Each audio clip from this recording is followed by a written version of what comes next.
इंसान की कामयाबी की चमक ही सिर्फ लोगों को दिखाई देती है। इंसान की कामयाबी की चमक ही सिर्फ लोगों को दिखाई देती है। उसने कितने मुश्किलों का सामना किया है, यह कोई नहीं जानता। अगर आपको अपने सपने को पूरा करना मुश्किल लग रहा है, अगर आपको अपने सपनों को पूरा करना मुश्किल लग रहा है, तो तरीके बदलिए, सिद्धांत नहीं। क्योंकि पेड़ भी हमेशा पत्तियां बदला करते हैं, जड़ें नहीं, जड़ें नहीं। नमस्कार प्यारे साथियों, मेरे सभी नौजवान साथियों, भाइयों बहनों, आप सभी का जोरदार शानदार हृदय से स्वागत करता हूँ। जैसा कि आप सभी जानते हैं कि मैं लगातार आपके एसएससी जीडी 2025 में होने वाले एग्जाम के लिए हिंदी का सीरीज लेकर के आ रहा हूँ, और आज उसी सिलसिले में प्रैक्टिस सेट नंबर 27 लेकर के आप सभी के बीच उपस्थित हूँ। इसके पहले मैंने पूरे 26 सेट का प्रैक्टिस करवा दिया है। आप इस चैनल पे जाकर के प्लेलिस्ट आप उसे खोल करके एक एक करके प्रैक्टिस करिए।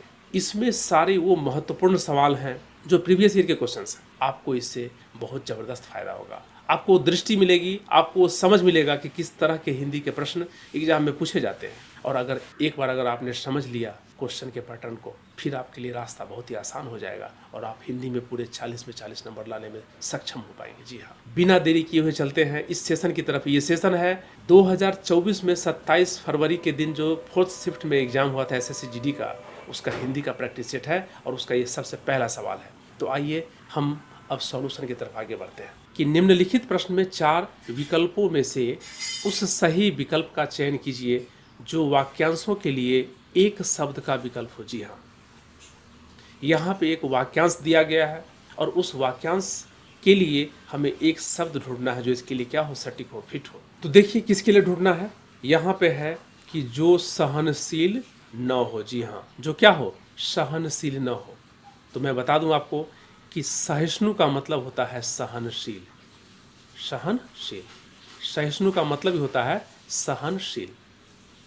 ठीक है, इसका मतलब है कि अगर हम सहिष्णु में अ ऐड कर दिए, अगर हम प्लस में लगा दिए, इसका मतलब ये है कि जो सहनशील नहीं हो। तो हमारा जो सहनशील नहीं हो उसके लिए आंसर क्या हो जाएगा, ऑप्शन नंबर सी, असहिष्णु। जी हाँ, यही हमारा सबसे सटीक उत्तर। चूंकि सहिष्णु का मतलब होता है सहनशील, तो यह तो उसका उत्तर होगा नहीं। क्यों? चूंकि क्या पूछ रहा है कि इस वाक्यांश के लिए वो शब्द हमें ढूंढना है जो इसका स्पष्ट अर्थ बयां करता हो। अब देखिए अशक्य का मतलब क्या होता है। इसका मतलब होता है कि जो न हो सके, जो जो ना हो सके, यानी कि इसको आप असाध्य भी बोल सकते हैं। ठीक है, और अशोक्य, देखिए शोक मतलब क्या होता है, दुख होता है, शोक होता है, पीड़ा होता है। तो अगर इसमें ऐड कर दिया गया, और लगा दिया गया, और मतलब नहीं, जहाँ पे दुख नहीं हो, पीड़ा नहीं हो, मतलब बिना दुख चिंता का, बिना शोक, इसको बोलते हैं अशोक। तो इस तरीके से ये भी ऑप्शन हमारा सही नहीं होगा। ठीक है, तो यहाँ पे जो सहनशील ना हो उसके लिए असहिष्णु, असहिष्णु, असहिष्णु का प्रयोग करेंगे। ठीक है, और जो सहनशील हो, अगर ऐसा पूछ लिया एग्जाम में तो आप सहिष्णु लिखेंगे। तो आइए अब अगले प्रश्न के ऊपर चलते हैं। देखिए इस प्रश्न में पूछा गया है कि दिए गए मुहावरे का आप सही सही अर्थ स्पष्ट कीजिए। जी हाँ, मुहावरा क्या है, हाथ पांव मारना। जी हाँ, हाथ पांव मारना। हाथ पांव मारने का मतलब क्या होता है, इसका मतलब होगा लालच दिखाना। जी नहीं, ये तो होगा नहीं। असंतुष्ट होना, यह भी इसका आंसर नहीं होगा। लड़ाई करना हाथ पांव मारने का मतलब नहीं होता। तो क्या होगा, अब बचा है हमारा प्रयत्न करना। जी हाँ, हाथ पांव मारने का मतलब ही होता है प्रयत्न करना। हाथ पांव मारने का मतलब प्रयत्न करना, कोशिश करना, प्रयास करना, ये सभी एक ही तरह के अर्थ हैं। अगर इसको हम वाक्य में प्रयोग करना सीखें तो यहाँ पे लिख सकते हैं कि संकेत ने सरकारी नौकरी के लिए, सरकारी नौकरी पाने के लिए बहुत हाथ पांव मारे। मतलब उन्होंने क्या किया, बहुत प्रयत्न किया, बहुत प्रयास किया। अब देखिए इस सवाल में देखिए कि रेखांकित शब्द के लिए सही वर्तनी। जी हाँ, वर्तनी, यहाँ पे शब्दों में जो गलतियाँ करके दे दी जाती है तो यहाँ पे सही सही बर्तनी वाला पूछ रहा है। किसका? देखिए, मृतक के घर वाले वही मौजूद थे, घर वाले वही मौजूद थे। मैं बताऊं कि मृतक अनर्थक शब्द है, निरर्थक शब्द है, इसका कोई अर्थ नहीं होता है। देखिए यहाँ मृतक, मरीतक, मत्रक और यहाँ पे मृतक। यहाँ पे क्या होगा? सबसे सही ऑप्शन होगा मृतक। मृतक ऐसे लिखा जाता है जी, ठीक है। और ये तीनों क्या है? निरर्थक शब्द है, इसका कहीं कोई एग्जिस्टेंस ही नहीं है हिंदी भाषा में। यह निरर्थक शब्द यानी कि मात्राओं में गलती करके ऐसे शब्द बना दिए गए जिसके कोई सार्थक अर्थ नहीं है, तो यह हमारा सही वर्तनी नहीं होगा। इस प्रकार से हमारा आंसर क्या होगा? Option number D. अब इस प्रश्न में देखिए कि 4 विकल्प में से उस विकल्प का चयन करिए जो रिक्त स्थान के लिए सही स्त्रीलिंग वाला शब्द हो। ठीक है, सही स्त्रीलिंग वाला। अब देखिए वाक्य को पढ़िए। सबसे पहले हमें अपने किसी भी अधिकारी को खाली स्थान नहीं देनी चाहिए। क्या नहीं देनी चाहिए? हमें किसी भी अधिकारी को तीर नहीं देनी चाहिए। तीर नहीं देनी चाहिए। तीर का अधिकारी से क्या संबंध है? हमें किसी भी अधिकारी को क्रोध नहीं देनी चाहिए। यह भी यहाँ पे सही सही अर्थ प्रकट नहीं कर रहा है। हमें किसी अधिकारी को आईना नहीं देनी चाहिए। आईना भी यहाँ पे अधिकारी को आईना देने से क्या संबंध है? तो यहाँ पे ये भी अर्थ स्पष्ट नहीं कर रहा है। तो देखिए यहाँ पे क्या होगा? हमें किसी भी अधिकारी को घूस नहीं देनी चाहिए। जी हाँ, किसी भी अधिकारी को घूस नहीं देने के बारे में बात की गई है। और मैं बता दूं कि घूस नहीं देनी चाहिए, घूस क्या है? स्त्रीलिंग शब्द भी है। तो हमारा इस तरीके से वाक्य का अर्थ भी स्पष्ट हो गया, स्त्रीलिंग भी हो गया। तो हमारा आंसर क्या हो जाएगा? घूस हो जाएगा। चलिए अगले सवाल में। इसमें देखिए कि निम्नलिखित प्रश्न में 4 विकल्पों में से उस विकल्प का चयन करिए जो कोष्टक में, जी हाँ ब्रैकेट के अंदर में जो दिए गए हैं, उसका विलोम शब्द ज्ञात कीजिए। जी हाँ, विलोम का मतलब क्या होता है? इसका मतलब होता है उल्टा, विपरीत, मतलब इसके अर्थ का उल्टा, इसके अर्थ का उल्टा वाला जवाब हमको चाहिए। मैंने कल ही एक उपन्यास, यही ब्रैकेट में दिया हुआ है उपन्यास, और इसी का विलोम शब्द हमको ढूंढना है। ठीक है, तो उपन्यास का मतलब होता क्या है? सबसे पहले तो ये समझना पड़ेगा। देखो जी, उपन्यास का मतलब क्या होता है? उपन्यास का मतलब होता है कविता, कहानी। उपन्यास का मतलब कहानी मान सकते हो, कहानी। इसका मतलब हो सकता है कथा, इसका मतलब प्रेम लीला भी हो सकता है। उपन्यास का मतलब प्रेम लीला भी हो सकता है। इसका मतलब मिथ्या, मतलब झूठी कथा भी हो सकता है। और उपन्यास का मतलब गढ़ी हुई बात, गढ़ी हुई बात भी की कहानी हो सकती है। उपन्यास है, काल्पनिक होती है, कहानी, कथा, प्रेम लीला, मिथ्या कथा और गढ़ी हुई बात, ये सब इसके अर्थ होते हैं। तो देखिए इसका रचना तो होगा नहीं, उल्टा जानकारी भी नहीं होगा और काव्य भी नहीं होगा। क्या होगा? एकांकी हो जाएगा। एकांकी मतलब क्या होता है? एक अंक वाले नाटक। जी हाँ, एक अंक वाले नाटक। लेकिन ये उपन्यास क्या होता है? इसमें बहुत सारे अंक होते हैं, पूरी की पूरी कथा ही होती है, पूरी की पूरी कहानी होती है। ठीक है, इसमें एक अंक वाले नाटक नहीं होते। लेकिन एकांकी का मतलब होता है एक अंक वाला ही नाटक होगा, उसमें पूरी कहानी, पूरी कथा नहीं होगी। अब देखिए अगर हम अर्थ की बात करें तो रचना का मतलब क्या होता है? निर्माण, रचना करने वाले। रचना का मतलब तैयार करना भी होता है। काव्य का मतलब क्या होता है? काव्य का मतलब होता है कविता। काव्य का मतलब कवि की रचना, इसको भी आप काव्य बोल सकते हैं। तो इस तरीके से इसके अर्थ भी हमने समझ लिए। अब इस प्रश्न में देखिए कि दिए गए वाक्य में से निरर्थक शब्द ज्ञात कीजिए। जी हाँ, निरर्थक शब्द, मैंने पहले ही बताया कि सार्थक शब्द के तो अर्थ स्पष्ट होंगे, लेकिन निरर्थक शब्द के कोई अर्थ स्पष्ट नहीं होंगे। तो यहाँ पे जो वाक्य दिया हुआ है कि लाइब्रेरी से किताब ला कर दीजिए, लाइब्रेरी तो ठीक लिखा है, से भी ठीक लिखा है, ला कर दीजिए ये भी सही लिखा है। ये जो किताब लिखा है यह बिल्कुल निरर्थक शब्द है। किताब नाम का कोई वर्ड होता ही नहीं हिंदी में। किताब का मतलब क्या होगा?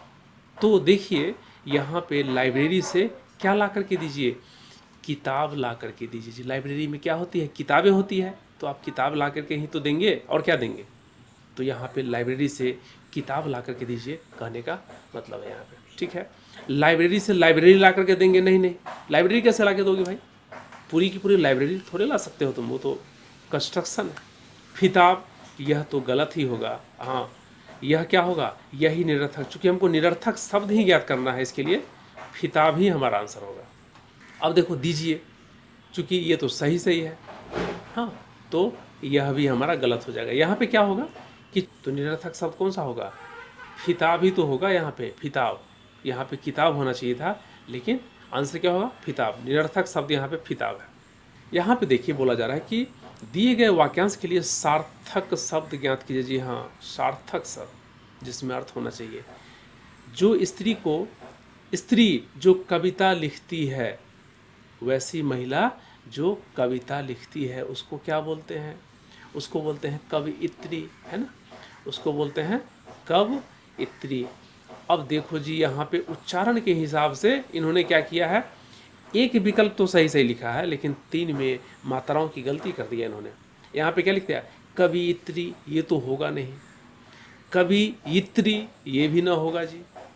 और यहाँ पे देखो कवयित्री, यह भी नहीं होगा। हमारा सबसे सही क्या होगा, ऑप्शन नंबर सी। इसी का मतलब होता है स्त्री जो कविता लिखती है। इस प्रश्न में देखिए कि रेखांकित शब्द का विलोम शब्द ज्ञात कीजिए। रेखांकित शब्द का विलोम शब्द मतलब उल्टा शब्द, विपरीत शब्द, है ना। भारी वस्तु पानी में तैरती है, इसी तैरती का हमको विलोम लिखना। तैरना, तैरती मतलब क्या, तैरना। जैसे पानी वाला जहाज, शिप क्या होता है, पानी के ऊपर तैरता है ना। तो कोई वस्तु अगर तैरेगा तो उसका उल्टा क्या होगा, डूबना होगा। देखो यहाँ पे डूबना ही तो होगा, यही इसका विलोम हो जाएगा। चलना तो होगा नहीं, तैरना का चलना नहीं हो सकता। अगर कोई वस्तु तैरे, क्या तो तैरेगा या फिर डूबेगा, है कि नहीं। चलने का यहाँ पे कोई संबंध नहीं है। दौड़ना भी नहीं होगा और ऊपरी भी नहीं होगा। यह 3 ऑप्शन हमारे गलत हो जाएंगे। कि निम्नलिखित वाक्य में उस वाक्यांश को पहचानिए जिसमें मात्राओं या व्याकरण से संबंधित अशुद्धियाँ हैं। जी हाँ, क्या तो मात्रा की अशुद्धि होगी या फिर व्याकरण की अशुद्धि होगी, दोनों में से किसी एक प्रकार की अशुद्धियाँ हो सकती है। और मज़े की बात है कि यही अशुद्धि वाला पार्ट ही हमको चयन करना है। तो आइए पढ़ते हैं इसको फटाफट। लोगों को गंदगी के गंभीर परिणामों के बारे में बताना होगा, जिससे कि उनको पता चल सके कि उनके गंदगी फैलाने से उनके साथ साथ पूरे वातावरण ही पर कितना नुकसान होता है। देखो जी, यहाँ तक तो ठीक है, यहाँ पे ये गलत लिख दिया है, यहाँ पे गलत लिख दिया है। तो अगर देखिए ही पर कितना नुकसान होता है, कौन सा है, ही पर कितना नुकसान होता है, उनके साथ साथ पूरे वतन, ही पर। देखो यही हमारा आंसर हो जाएगा। क्यों, चूँकि यही गलत तरीके से लिखा हो, ये तीनों तो हमारा आंसर होगा नहीं।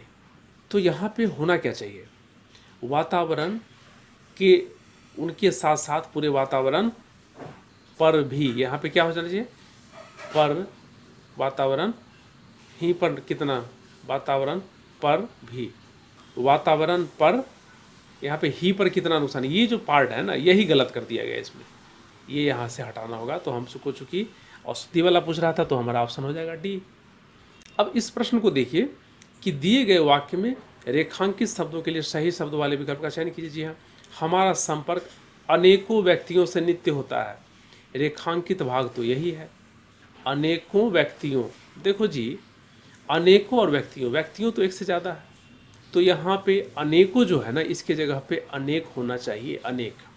अनेक बोलने से ही एक से ज़्यादा का बोध हो रहा है, तो अनेकों लिखने की जरूरत यहाँ पे नहीं है। अनेकों व्यक्तियों, आप पढ़ के देखो ना कैसा लगता है, हमारा संपर्क अनेकों व्यक्तियों से होता है।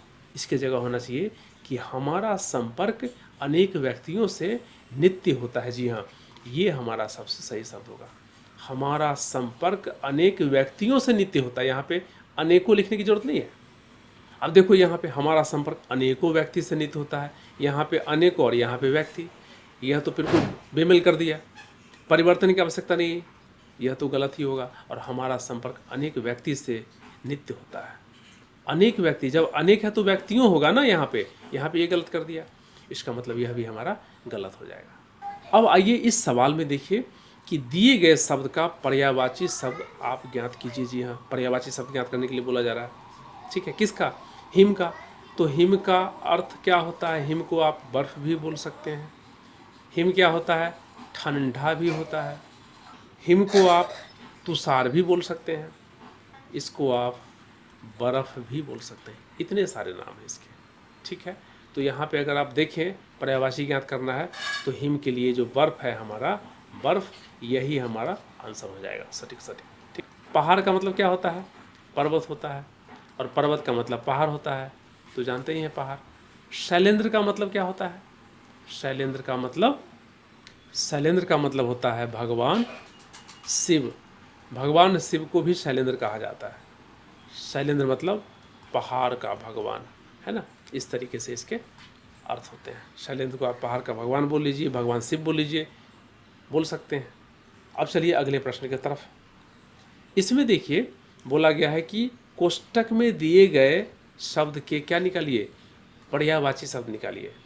कोष्टक में दिए गए शब्द के पर्यायवाची शब्द निकालिए। मेरे घर में सिर्फ एक ही देवता, कोष्टक में क्या दिया है? देवता। देवता की पूजा की जाती है, जी हाँ।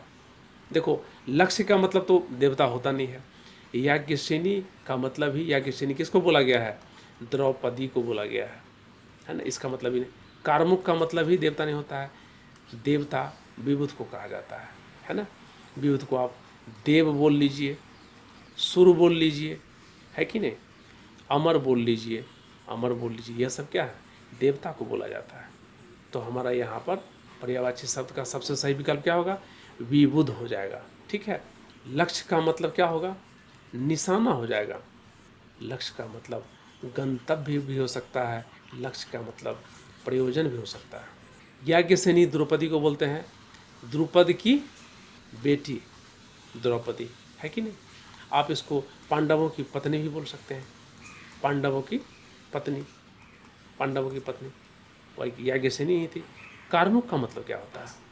कार्मुक का मतलब होता है, इसका मतलब चक्र होता है, इसका मतलब धनुर्विद्या होता है, समझ गए। इतने सारे सब अर्थ होते हैं इसके। इस प्रश्न में देखिए कि दिए गए 4 विकल्पों में से उस विकल्प का चयन करिए जो दिए गए मुहावरे का सही अर्थ स्पष्ट करता है। सर्वश्रेष्ठ मुहावरे का अर्थ। अब देखिए यहाँ पे आटा गीला होना, क्या बोल रहा है?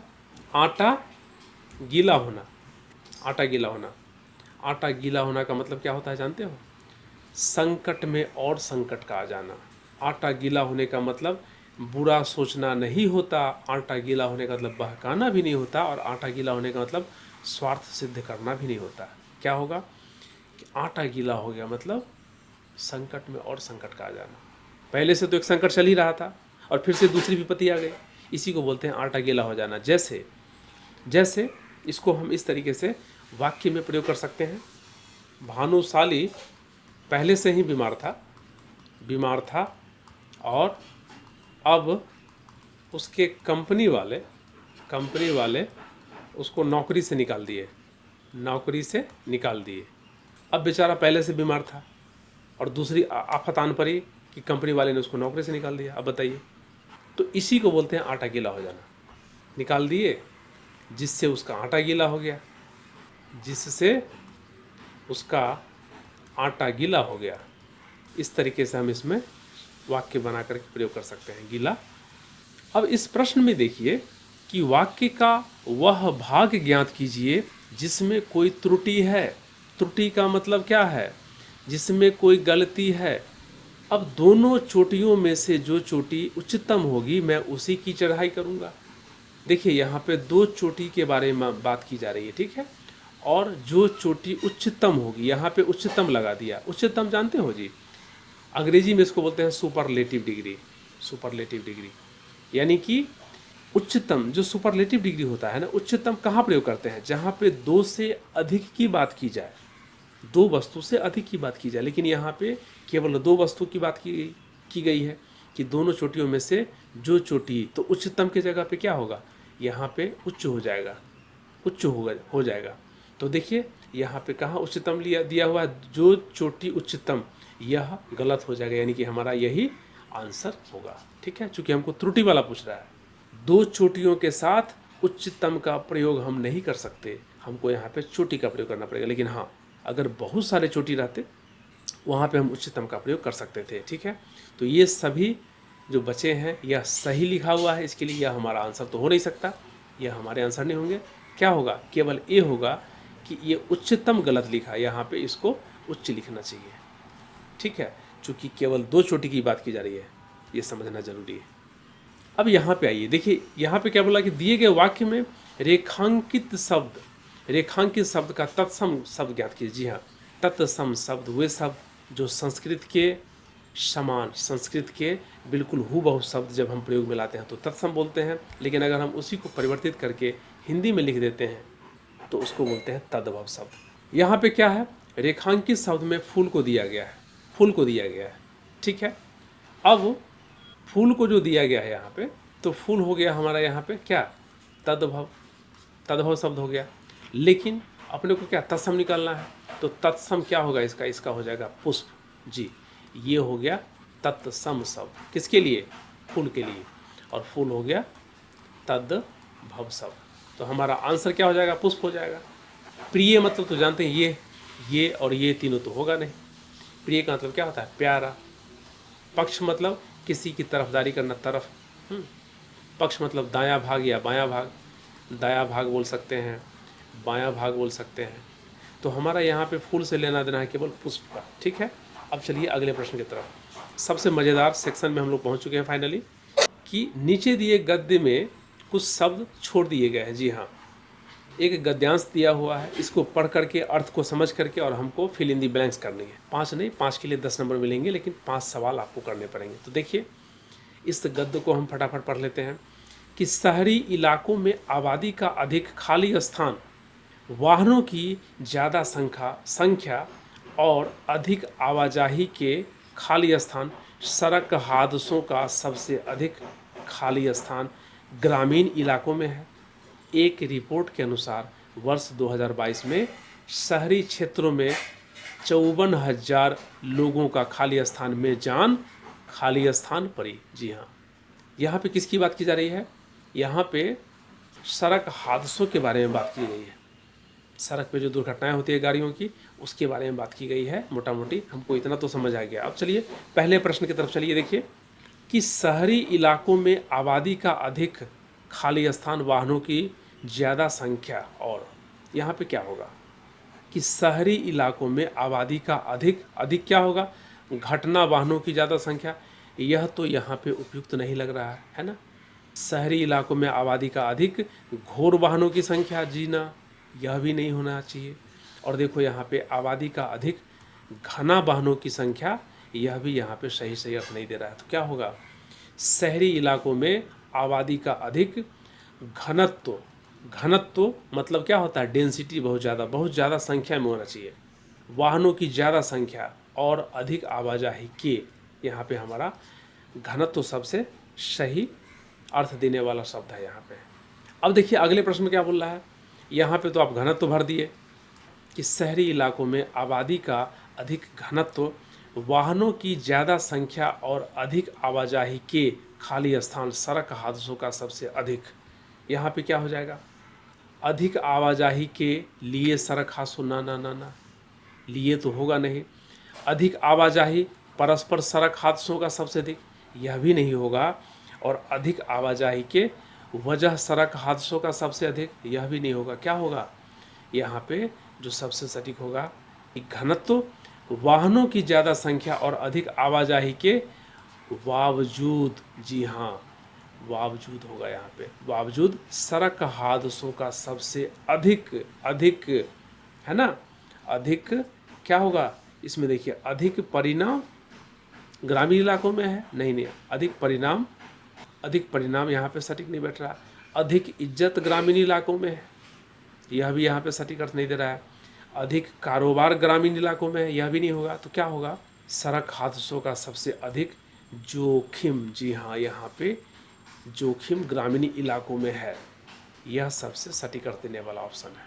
इसमें क्या है कि एक रिपोर्ट के अनुसार वर्ष 2022 में शहरी क्षेत्रों में 54,000 लोगों का क्या हुआ, किसमें 54,000 लोगों का सुविधा में जान, ना, सुविधा में जान कैसे जाएगा, 54,000 लोगों का मंत्रालय में जान, जी ना, सुविचार में जान, यह भी नहीं होगा। क्या होगा, यहाँ पे जो बचा है हमारा दुर्घटनाओं, 2022 के आंकड़े बता रहे हैं कि करीबन 54,000 लोगों को दुर्घटनाओं में जान क्या करनी पड़ी, जान चालाकी करनी पड़ी, हालात करनी पड़ी, बचानी पड़ी, जी नहीं जान गंवानी पड़ी। जी हाँ, 54,000 लोग 2022 में अपनी जान गंवा दिए। किस में? सड़क दुर्घटना में। काफ़ी गंभीर चिंता वाली विषय है। तो शहरी इलाके में वाहनों की संख्या भी ज़्यादा है, लोगों की संख्या भी ज़्यादा है, फिर भी वहाँ पे ग्रामीण इलाकों की अपेक्षा कम दुर्घटनाएं होती है, कम सड़क दुर्घटनाएं होती है, लेकिन ग्रामीण इलाकों में बहुत ही ज़्यादा सड़क दुर्घटनाएं होती है। इसी के बारे में बात की गई है और यह भी बताया गया है कि 2022 में शहरी क्षेत्रों में 54,000 लोगों को अपनी जान गंवानी पड़ी। तो इस तरीके से ये हमारा सबसे अंतिम सवाल था। उम्मीद करता हूँ कि आप सभी को ये सेशन बहुत अच्छा लगा होगा, समझ में आया होगा। फिर भी अगर कहीं पे भी कोई दिक्कत हो, समझने में कोई परेशानी हो, तो आप हमें कमेंट्स करके ज़रूर बताइए। और अगर आप इस चैनल पे पहली बार आए हैं तो आप सब्सक्राइब कीजिए, बेल आइकन को प्रेस कीजिए, ताकि जैसे ही वीडियो अपलोड हो आपके नए प्रैक्टिस के लिए तुरंत नोटिफिकेशन मिलेगा। तो इसी के साथ आज का ये सेशन हम लोग ख़त्म करते हैं। हम लोग बहुत ही जल्द मिलेंगे नेक्स्ट एपिसोड में, नेक्स्ट प्रैक्टिस सेट में। तब तक के लिए आप सभी को दिल से बहुत बहुत धन्यवाद। जय हिंद, जय भारत।